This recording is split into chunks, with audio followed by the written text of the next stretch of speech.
দেখেন ভাই, এটা হচ্ছে একটা কবরস্থান।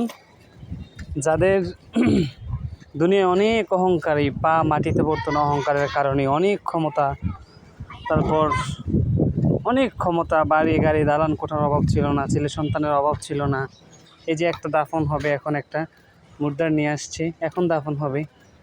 আপনাদের ক্ষমতার কোনো শেষ নাই, অহংকারের শেষ নাই, হিংসা বিদ্বেষ, কাকে মাইরা কে খাইব, কারে করে কে কী করবে, বাড়ি গাড়ি করবে, ছেলের ক্ষমতা, টাকার ক্ষমতা, বাড়ির ক্ষমতা, এসব কিছু দেখছেন 3.5 হাত মাটির নিচে শেষ।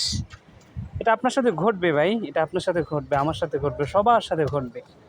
কেউ বাঁচতে পারবেন না, কেউ ছাড়া পাবেন না। এই যে একটু আগে একটা লাশ দাফন করার জন্য নিয়ে আসছে ভাই, দাফন করে সবাই চলে যাবে, কেউ এখানে থাকবে না।